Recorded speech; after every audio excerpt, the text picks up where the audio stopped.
충청북도가 방사관 가속기 유치를 위한 첫 관문을 통과했습니다. 내일 현장 실사를 거쳐 최종 후보지가 선정됩니다. 오늘부터 생활 속 거리두기로 전환됐습니다. 그동안 문을 닫았던 각종 공공시설과 야외시설이 순차적으로 재개장됩니다. 충북교육청이 등교 수업 운영 방안을 발표했습니다.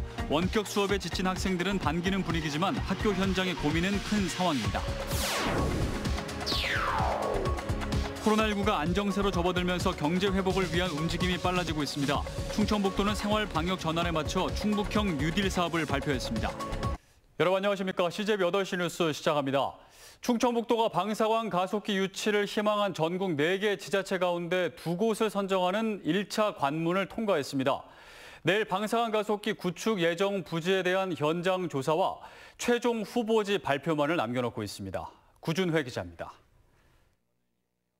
충청북도가 차세대 방사관 가속기 유치를 위한 첫 관문을 통과했습니다. 대전 유성에서 열린 과학기술부 주관 발표 평가에서 청주 오창은 전남 나주와 함께 최종 평가에 나란히 진출했습니다. 경북 포항과 강원도 춘천은 탈락해 예상대로 충북과 전남의 양자 대결로 압축됐습니다. 충청북도는 1시간가량 진행된 비공개 프리젠테이션에서 오창 유치의 당위성을 적극 알렸습니다. 치밀한 사업 계획과 강한 지원 의지가 평가위원들로부터 호응을 얻었습니다. 연구기관, 대학, 산업이 집적되어 있어서 반드시 오창에 구축되어야 된다 이런 점을 강조드렸고 또 우리 지자체 지원 의지가 굉장히 강하다는 점을 충분히 설명드렸습니다. 남은 절차는 현장 실사와 최종 후보지 선정입니다. 평가위원들은 내일 청주 오창과 전남 나주를 찾아 현장 실사를 벌입니다. 부지 형태와 환경, 결격 여부 등 사전에 제출한 보고서 내용과의 일치 여부를 중점에 살펴볼 예정입니다. 충청북도는 사통 발달의 교통망, 지질학적 안전성, 빠른 착공 여건 등 장점을 강조할 계획입니다. 객관적 평가에서 앞서는 만큼 실사 결과도 유리할 것으로 기대하고 있습니다. 충청북도는 평가위원들에게 스스로를 준비된 재수생으로 소개했습니다. 2008년 유치 실패 뒤 무려 12년간 착실히 준비해왔음을 강조한 겁니다. 방사관 가속기 유치를 위한 충북의 오랜 여정은 이제 마지막 관문만을 남겨놓고 있습니다. CJB 뉴스 구준혜입니다. 네, 이렇게 최종 후보지에 충북 오창이 들어가면서 이제 내일 있을 최종 현지 실사만을 남겨두고 있습니다. 최근 전남 해남에서 발생한 지진이 막판 변수로 등장한 가운데 방사관 가속기 오창 유치에 기대가 모아지고 있습니다. 이어서 진기훈 기자입니다. 생산 유발 효과 6조 7천억 원에 2조 원이 넘는 부가가치 유발 효과, 여기에 13만 명 넘는 고용 창출 효과까지 2028년 가동이 목표인 차세대 방사관 가속기가 가져올 효과입니다. 이렇게 차세대 방사관 가속기가 가져올 여러 효과들이 청주 오창 지역을 넘어서서 충북 전체의 발전을 가지고 올 거라는 도민들의 기대가 그 어느 때보다 높습니다. 이러한 높은 기대는 무려 185만 명이 넘는 유치 서명 운동으로까지 이어졌습니다. 반도체와 바이오, 신약, 광학 등 미래형 산업이 밀집해 있는 오창과 오송산단. 나노 단위보다 더 정밀하게 들여다볼 수 있는 꿈의 현미경으로 경제적 파급 효과는 물론 미래 산업을 선도하는 효과까지 기대합니다. 반도체 웨이퍼의 불량이라거나 아니면 저희들이 방산에 쓰고 있는 여러 제품들의 불량들도 애초에 제거를 할 수가 있습니다. 오창, 오성 지역의 많은 아마 바이오 업체들도 그렇고 저희와 같은 작은 회사들도 그렇고 앞으로 수많은 기회들이 탄생할 거라고 생각합니다. 차세대 방사관 가속기는 3세대 가속기에 비해 배 이상 크고 성능의 지표인 방사광 밝기도 100배 정도 향상됩니다. 미래 첨단 기술의 산실인 셈입니다. 방사관 가속기를 활용하는 연구자의 70%가 서울, 경기권 그리고 대전, 충청권에 있습니다. 모두 1시간 반 이내 거리에서 실험자들이 충분히 오갈 수 있고 많은 교류를 할 수 있을 것으로 생각이 됩니다. 한편 함께 최종 후보에 오른 전남 나주는 인근 해남 지역에서 최근 50번 넘는 지진이 관측돼 부지 안정성 측면에서 부정적 평가 가능성이 제기되고 있습니다. 최종 부지 실사만을 남겨놓고 있는 가운데 방사관 가속기 오창 유치에 대한 도내 각계각층의 기대가 커지고 있습니다. CJB 뉴스 진기훈입니다. 45일간 이어졌던 사회적 거리두기가 종료되고 오늘부터 생활 속 거리두기로 전환됐습니다. 오늘 즉시 문을 연 공공시설이 있는가 하면 도서관처럼 추위를 봐가며 재개장을 결정하는 곳도 있습니다. 안정은 기자의 보도입니다. 생활방역 전환에 따라 그동안 문을 닫았던 각종 공공시설과 야외시설이 순차적으로 재개장합니다. 국립청주박물관과 청주예술의 전당 등 주요 문화시설과 청주동물원은 오늘부터 문을 열었습니다. 국립현대미술관 청주관도 인원 제한을 두고 재개장했습니다. 생활 속 거리두기가 시행됨에 따라서 사전 예약제로 운영이 되고 있습니다. 국립현대미술관 홈페이지에서 신청하시면 시간당 40분씩 입장을 하실 수 있고요. 거리두기 관람을 시행하시면 됩니다. 그러나 모든 시설의 개장이 확정된 것은 아닙니다. 도서관과 수영장 등 실내 시설은 시차를 두기로 했습니다. 실내 밀집 시설 같은 경우에는 안정성을 확실히 담보를 할 수 없기 때문에 향후 15일 정도 더 추이를 지켜보면서 단계적으로 개방을 해 나가도록 하겠습니다. 노인, 어린이 등이 머무는 사회복지시설은 아직 감염 위험도가 높다고 판단해 당분간 시설 폐쇄를 유지하기로 했습니다. 생활 속 거리두기가 시작되면서 일상생활과 경제활동이 동시에 시작됩니다. 지금까지 잘 지켜오셨던 기존의 예방수칙과 방역수칙을 계속 유지하는 것이 중요합니다. 한편 청주에 거주하는 파키스탄 국적의 30대 남성이 확진 판정을 받아 청주의료원에 격리됐습니다. 충북에선 34일 만에 추가 환자가 나온 것으로 이로써 도내 확진자는 46명으로 늘었습니다. 사회 경제 활동이 순차적으로 재개되며 개인과 집단 방역이 더욱 중요해진 가운데 생활 속 거리두기가 또 한 번의 분수령이 될 전망입니다. CJB 뉴스 안정은입니다.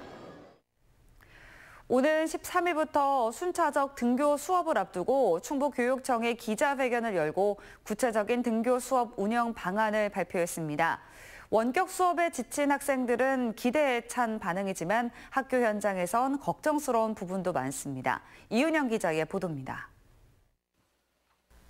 충북교육청에 따르면 오는 13일부터 고3 학생과 도내 60명 이하의 소규모 초중 137개 학교가 등교 수업에 들어갑니다. 특수학교의 경우 13일은 고3이, 20일에는 고3을 제외한 모든 학생이 등교 수업을 시작하게 됩니다. 학생들의 안전한 학교 생활과 내실 있는 학사 운영을 위해 모든 행정력을 집중할 것입니다. 일선 학교들은 학생들을 맞을 준비에 분주합니다. 학교 입구부터 사회적 거리두기 표시를 새기고 열화상 카메라 설치와 하루 2차례씩 발열 체크 등 기본입니다. 급식실에는 투명 칸막이를 설치하고 점심시간을 1시간 반으로 늘려 학년별 순차적 식사가 가능하도록 했습니다. 매일 7, 8시간의 원격 수업에 지친 고3 학생들은 등교 수업이 반갑기만 합니다. 코로나가 빨리 진정이 돼서 학교 가서 애들하고 반 친구들하고 수업도 듣고 같이 얘기도 하고 그래서 좋아요.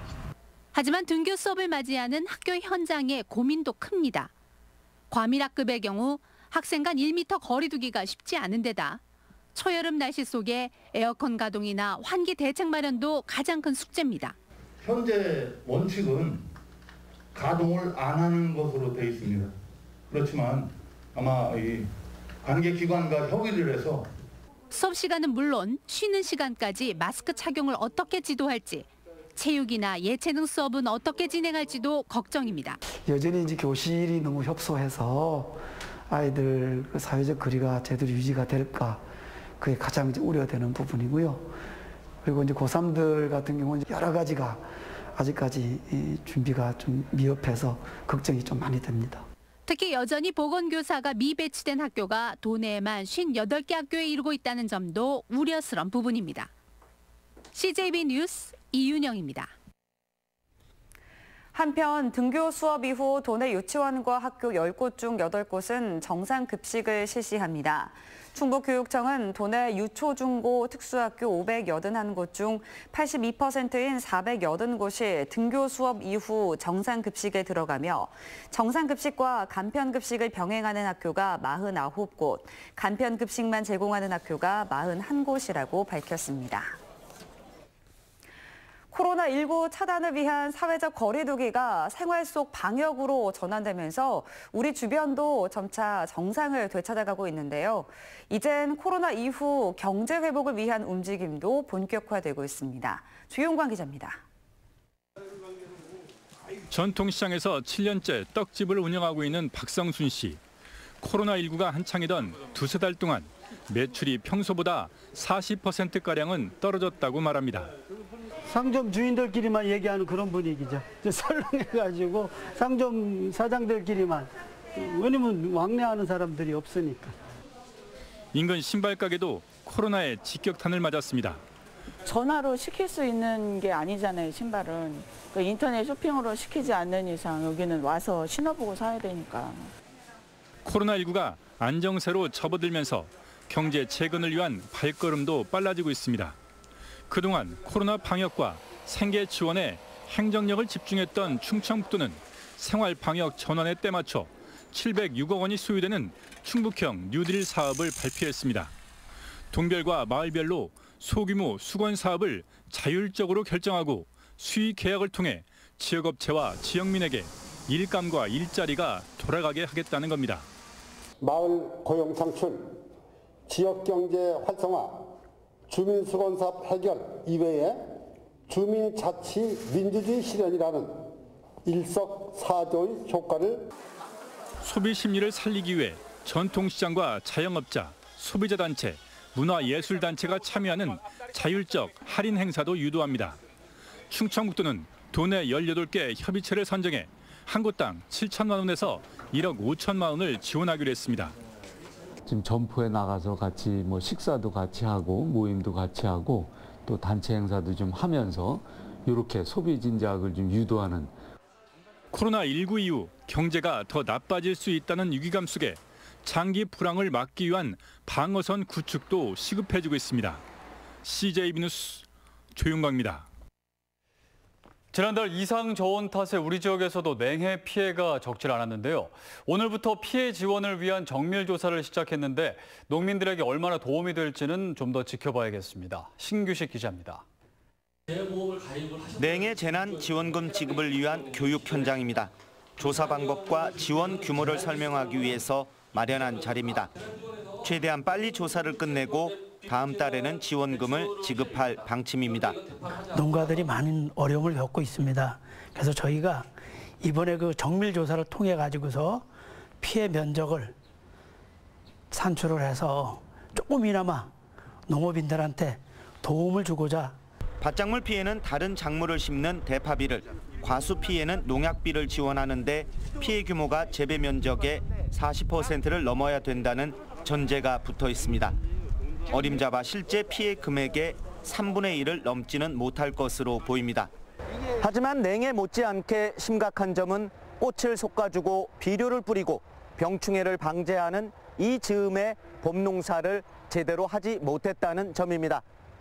코로나19 사태로 외국인 계절 노동자를 구하지 못했기 때문입니다. 이거 사과 하나 한 사람이 잘못 따잖아요. 자, 이걸 둬야 되는데 이걸 뒀다. 그럼 이게 사과가 지금 이게 좋은 사과가 달린 거거든. 그럼 이게 아마 비품이 되는 거예요, 자체가. 게다가 농산일의 품값은 건설 일자리보다 15% 정도 낮아 내국인 근로자를 쓰기도 쉽지 않습니다. 이런 가운데 지금까지 알려진 도내 냉해 피해 면적은 2천여 헥타르. 하지만 정밀 조사가 끝나면 지금보다 적어도 50%는 증가할 전망입니다. CJB 뉴스 신규식입니다. 신규 채용 인원의 30%를 지역 인재로 뽑아야 하는 충청권 공공기관이 기존 31곳에서 51곳으로 20곳 증가합니다. 이번 조치는 지역인재 의무채용 공공기관의 범위를 혁신도시법 시행 전까지 소급하는 내용의 혁신도시법 시행령 개정안이 지난 4일 국무회의를 통과해 오는 27일부터 시행되는 데 따른 것입니다. 추가되는 20개 공공기관 중에는 한국수자원공사와 한국철도공사 등 대전이 17개로 가장 많고 세종, 충남, 충북이 한 곳씩 분포해 있습니다. 이상으로 7시 뉴스를 모두 마칩니다. 시청해주신 여러분 고맙습니다.